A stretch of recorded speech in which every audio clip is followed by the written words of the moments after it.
Pleasure to be here. I'm going to talk about this concept, Whealthcare. It's not just a word game, but I think it kind of captures what we're all talking about and thinking about, and I'll lead up to it with a series of slides to get you there. So this is my patient, Arthur Packel. Behind him is his wife, Renee Packel. She brought him to me over there at the time when the Memory Center was just a block away at Ralston House, where my office is. He had not paid their condo fee for 3 months, and also had made a series of business decisions he was a reinsurer with his business that ultimately resulted in them settling in a bankruptcy. They had to sell their house, they had to sell their car. She had to start working, having never worked before, and I diagnosed him with Alzheimer's disease, dementia, mild stage.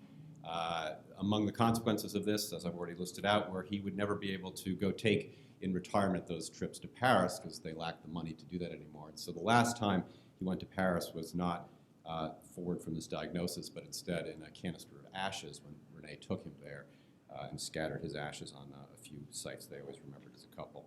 I would maintain that this did not have to happen. I'm not saying that we could have detected this problem in ways that would not have had him show up going to bankruptcy court, et cetera. And that's one of my messages to you. So don't forget these stories as you think about these problems and developing a business model to address them. So let me start with some just key points. I'll review them in greater detail. Some of them have been made already. Over time, just the clicking of the clock, things happen to cognition. And they happen because of two broad categories of phenomena. First are diseases that impair cognition, the most common of which is Alzheimer's disease, but there are other neurodegenerative diseases that make neurons die. That's the message. And over time, some people can develop diseases that make neurons die. The other thing that happens to brains over time is what we call age-related cognitive changes. And I'll explain this more on the next slide, what we're talking about there. But in this situation, in age-related cognitive changes, neurons don't die, they're just not working as well. And we can see in animal models, particularly prefrontal and frontal cortical regions, how neurons' architecture and synaptic function is not as functional as it used to be, but the neurons are still there and working. Together, these two phenomena, alone or together, lead to the changes in cognition that impair our abilities to perform tasks and to make decisions. Pearl, managing money, financial management, that thing called financial capacity that Dan Marsden has so wonderfully operationalized with his instrument, is one of the first abilities, one of the first activities of daily living that's impaired as cognition is impaired. And that only sort of makes sense given the task demands, the cognitive demands of financial management. So that means the banking and financial services industries are on the front lines of screening and detecting cognitive impairment in America and other nations. And so with that sort of, I think, set of just series of facts, and always remember cases like Arthur Packel, if you sort of get lost a bit on this, is so what are we going to do about that?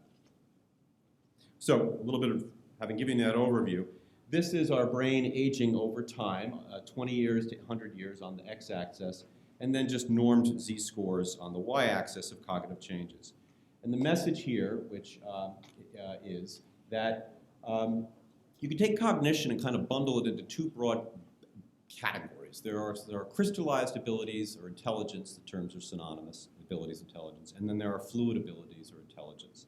Our crystallized abilities refer to the things that we learn, the knowledge we accumulate, language, skills, etc. And yes, so you can see here over time, it's fairly static, if not even a wee bit of increase over time in the things we learn and what we pick up. The other message there is the variability, okay? Look at those, if I just smoothed that line, it would look, oh, it all increases for everyone. Well, no, there's quite a lot of variability in the dots. The second category of cognition that we have are what we call our fluid abilities or our fluid intelligence. And those are our abilities to actively process new information, like learning a new game, solve problems. It's important for learning new skills and also particularly executing those skills, multitasking under time pressure. It taps a lot into what's called executive function, and I think the message from that slide is, over time, it declines. These are individuals, by the way, where the psychologists have carefully pulled out all those who have disease and measured what's left. So this is aging. Mind you, if you change your concepts of disease, you can change these curves, which is a very interesting issue. Once upon a time, people with what we call MCI would have been counted in normal cohorts. Interesting point around what's normal and how the notion that it's a fixed entity is really just that. It's a shifting entity. Again, though, the message here is if I just gave you the smooth curve, you'd say, oh my gosh, the story for all is decline. That's not the message here. Again, a lot of variability, a lot of scatter there that you see. You've got to remember that. But that's a good thing because the task of science, what we do is to partition variance, to divide people into appropriate strata. But the trend is there. Another thing that happens with aging is as we add more time to our clock or dial down the amount of time left on our clock, we tend to see that people begin to become more present-focused in their decisions. And also what we tend to see is, unlike some of my colleagues who want to die at 75, that actually as people age, people become, frankly, happier. You see improvements in emotional well-being with aging. The story that with aging comes sort of depression and worsening mental health is just that, it's a story. With aging, actually, in general, comes increasingly present-focused pleasure. Now, so that's the brain. Here's some of the challenges with how brains age. Complicated slide. The message of the slide is simply a group of well-classified patients with Alzheimer's disease dementia, like patients like Arthur Packel, and their caregivers, family members like Renee Packel, compared to a group of older adults who didn't have Alzheimer's disease dementia with a family member. And all this graph is showing you is that over time, 2 years' time, they asked the patients, the family members, the cognitively normal people and their family members to fill out functional scales. How are you doing in managing your money, your medications, and driving? And the message of this slide is, early on, I do have a point, actually. Yes, early on, the patients deviate from their family members, rating themselves doing pretty darn good. And sadly, that rating remains static when the family members are reporting decline over time.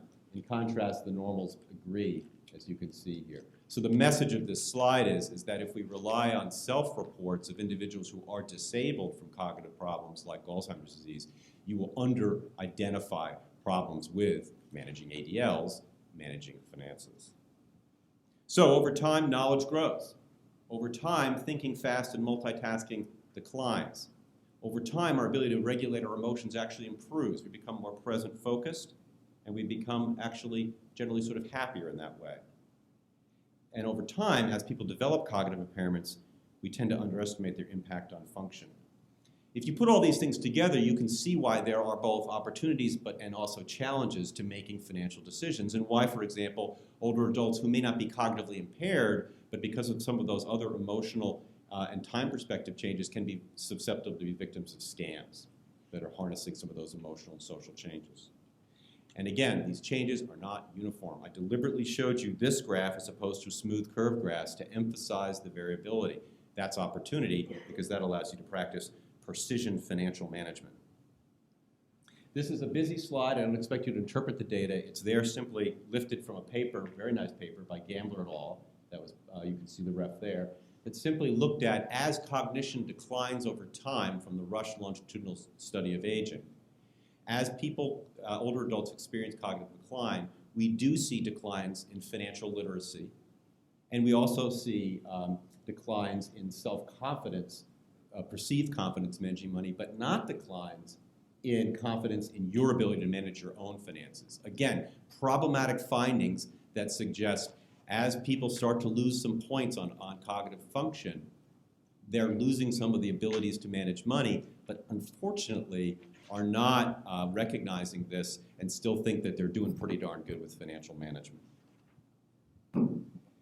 How does this translate into the real world? This is a marvelous paper that I suspect many in this room are familiar with, and if you're not, it should be part of your canon, which is Agarwal and colleagues, What is the Age of Reason? There's the reference for you. They looked at, using a large data sets that many of you have and that we would love to have access to, they looked at performance across a wide age spectrum from 18 to over 65 on a performance variety of just financial tasks. This one is the eureka moment with a credit card you're using to pay off the credit card debt. Without getting too granular about it, the second card that pays off the debt charges a high fee if you use it to buy things. And your eureka moment is when you figure that out, you should go back to the old card. Many don't realize that, and there it is. And you can see this U-shaped curve. Young people still sort of figuring out the world, just getting out of their parents' basements. They don't get it. As you gain that knowledge and gain that crystallized intelligence, you start to get it. You have your moment of how to use your two cards correctly. But then the problem is that as time passes, you start to become, right? Now the challenge is it's all very well to have those problems when you're young, figure it out, make back the money, whatever it may be. It's harder if this is at the end of life, if this results, for example, in losses to finances, to make that money back. Here's another example of how brains change over time and the consequences in real life. This is a bit of a busy slide from Jeff Kay's group at the Oregon Health Sciences University, and I've been working with Jeff, and hopefully if a new big grant comes through even more, on using a variety of technology abilities to monitor people's day-to-day function. In this case, Jeff is able to monitor computer use.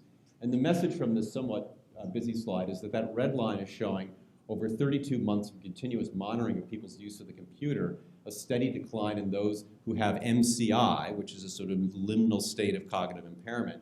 You see a steady decline in their use of their home computer, whereas those who have normal cognition, they come to the memory center where I see patients, and I'd say there's no diagnosis here, have a stable use of their computer keyboard. Jeff makes this point, which I think is quite relevant. It's pretty cheap to monitor keyboard use. It's pretty expensive to go and get an MRI and do volumetric measures. So there's a lot of hints here about some very real-world ecologically valid data that you would value for the work you do and that I would value for the work I would do, and that's where we start to see the synergy and consilience. This has already been mentioned, but as all these problems related to cognition translate into real-world functional problems, money is lost. Older Americans from this wonderful AARP Bank Safe Initiative report dated here lose at least $3 billion a year because of exploitation, people going after them. That translates into about $120K a year for the average victim, which is about how much savings a 50-plus household has in stock to try to get through the rest of their lives. And you all lose too, up to $1 billion out of your coffers. All right. So let me make a pivot, having gone over sort of the problem and reiterated a lot of what you've heard and summarized and gone granular on some of it in addition. What this translates into is what I would say is a public health issue. Why is it a public health issue is what I'm going to talk about over the next few slides. If you see it as a public health issue, then the question is how do you fit the banking and financial services industry into this public health problem? And I'll conclude with that. I'm not going to go through all these many factors that lead to it, but I hope what you can see here is some of them are very biological and individual. Stuff happens to brains, whether it's because plaques and tangles make neurons die, or because synapses aren't working so well. But also we see how many factors lead to the problem because of, for example, regulatory structures in banking and financial services practices can also lead people to make mistakes, etc. So we're going from a model here from the individual all the way out into society. I would also add that the reason why this is a public health problem is because the United States now has a national plan for Alzheimer's disease. This is not just a oratorical statement with a postage stamp and an annual proclamation. This is a serious commitment by every federal agency and department that has to engage older adults to say, what are you going to do about the problem of Alzheimer's in America? And goal number one is right there, prevent it by 2025, which gets back to your role as part of the surveillance and monitoring infrastructure in place to look at the success of our prevention efforts and identify people early. I've talked to you about this already, that it's a public health issue because it affects others. It's all very well to lose in the cash in your 30s and 40s and go back and make it up and sell the extra house and the boat and the jet ski and whatever else and regroup. It's harder to do that at 65, 70, 80 to go back to work and recoup the money, when especially you need it acutely to pay for things you need here and now, like your care. And finally, I would make a case that it's a public health issue because organized public and private efforts can address it. We will not drug our way out of the problem of cognitive aging and cognitive impairment. There will be tractable forms to drugs of Alzheimer's and whatnot, but within Alzheimer's is a many-headed problem, some of which will be tractable and others will not be tractable to drugs. And so that leads me to your role in practicing and developing this idea of what I call Whealthcare. And again, it's not just a clever play on two English language words that share interesting stems and roots, but really it is talking about nurturing and maintaining wealth and nurturing and maintaining health and the key intimate intersections between them. And if you feel that, if you get what that word is saying to you, work from that. And so now let me wrap up in the last few slides with sort of the model that you might want to try to situate yourself in, which is the social ecological model, which sort of governs the way public health goes after a problem, like HIV or cardiovascular disease, et cetera. That it certainly does involve the individual and their biological makeup, et cetera. but it then extends into the interpersonal, the organizational, the community, and the policy level. And you guys are in the financial services industry or somewhere in there at the sort of community level. Some of the regulators are here. The regulators who are here, you're at the policy level. And you can see how there's not one fix, but if you could start to begin to align the various possible fixes at these possible levels, you can start to move the needle to change what's going on. And I'll give you an inspirational point, for example. Over the last 30 years in developed nations, the incidence, the risk of developing dementia has been declining because of things that were done probably after the Second World War in terms of access to education and better social and stabilization of some of the hazards of poverty, for example. So let's put Whealthcare into practice, and that's what I'll wrap up with in the next few slides. First, I think we have to think very carefully, as Derek pointed about our culture, and one way that we sort of engage in culture in addition to things like music and graphic art is obviously language, the words we use, the things we say, and what we don't say. So I want to make a case where it's time to stop opening the conversation on this topic about elder abuse, fraud, and exploitation. That is a bit of a buzzkill, and it's also, I think, focusing on, let's start talking about death from heart attacks when there's a whole host of upstream things that lead to that problem. I'm not trying to ignore the problem, but what I'd like to say is how can we start talking about assuring financial well-being through Whealthcare, assuring financial security, where if we fail to do it, the heart attack, stroke, or hip fracture that will occur is elder abuse and fraud. So a bit of a language change for a frame shift change. Next, deploy technology. It's been gestured to and talked about. It's one of the folks I have today. I wish I have 2 more slides on this topic to really hammer it home. Derek already talked about how cash card and other biometric cards could be used to address the challenges of memorizing your password. There is a huge opportunity to deploy third-party read-only accounts. I would love to be able to watch my father's accounts. He lives 2.5 hours away. I don't need to see his balances. I don't want to trade his accounts, but I want to see what's happening in his accounts as he enters into his 8th decade.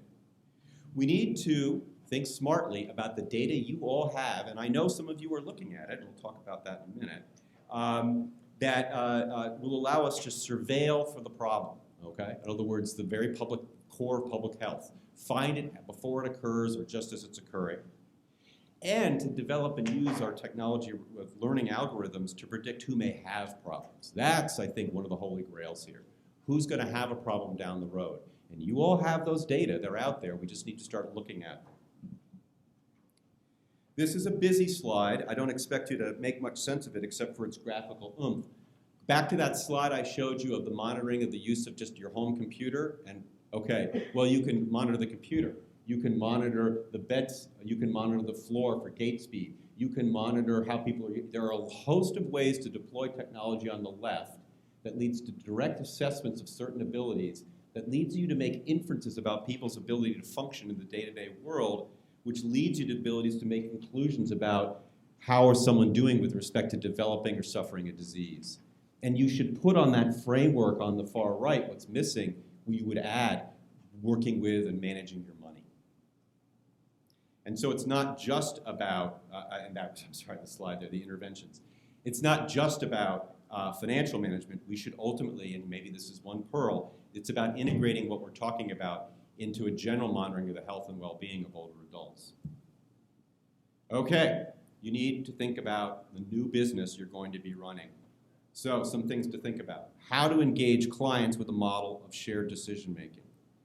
You know, as you start to recognize your role in screening and identifying these problems, you are sort of going to a little mini med school in some respects. My field, medicine, has spent about 2-3 decades studying how doctors and patients should make decisions to manage risks. Once upon a time, we just decided and we told them what we were going to do. Brief period of informed consent came along, and it was you just give the patients the facts and say, I don't know, sign the form, do what you want to do. And it said, no, there's a way to do this that mitigates and balances between that. And that's this model of shared decision making. And it has been robustly studied in the whole field of what's called medical decision making. And it's time to use the logic and the frameworks from that for the field of financial decision making. How do you engage and interact with your clients on the ground, whether by phone or face-to-face? What should you be asking a client in order to understand her as an individual? And I put in there a little sort of tagline, no measurement, no science, no good reason to act. Meaning, what should you be asking? Should you be asking time perspective? Should you be getting a sense of values around risk, et cetera? What are the concrete measurable things that you'd want a financial advisor, a banking person to be asking people? Changing scripts and the way you talk and communicate with your clients. And finally, the milieu, the rules, the regulations that surround us. This one, at first I had a slide that listed out all the many things that have been happening from FINRA, from the Department of Labor recently, et cetera. And I think simply that the point of this slide is to say that the rules, the regulations that govern reporting suspicious activities, the need to hold transactions, and the obligations to clients, they all need to be looked at as how they're going to create an appropriate regulatory milieu, rule milieu, to operate in this new world of wealth care. I want to give you one example of this new model. This is a wonderful report, AARP's Bank Safe report, which gives several concrete examples of real banks and financial institutions attempting to, well, not attempting, but really doing things. And this is from one of them, which I want to read to you. This is the Coventry Building Society in the UK. It offers a service to monitor accounts for financial fraud and exploitation. The bank's software identifies a transaction that is unusual for the customer because of its size, timing, or location.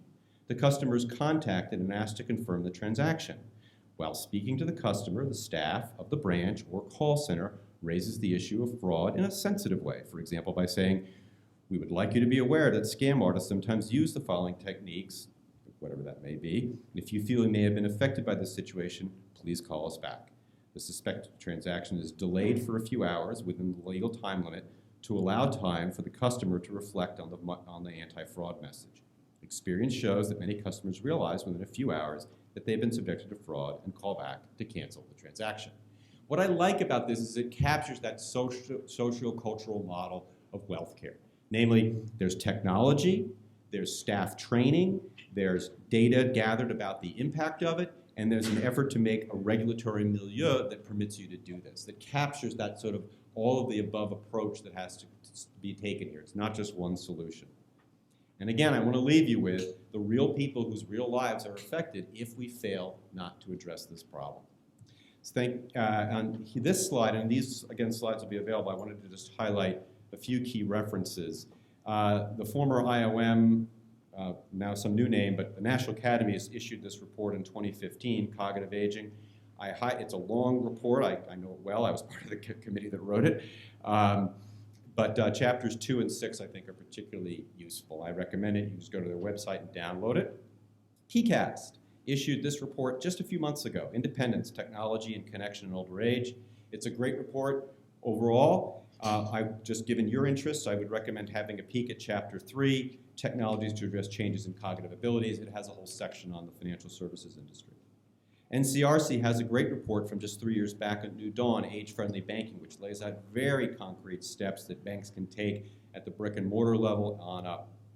And finally, I've already cited a few restaurants, but the Snapshots series by AARP are wonderful, very reader-friendly, and very well-researched reports. I want to thank you for this opportunity today. I look forward to our symposium and the conversations we'll have. There's some contact information. Thank you.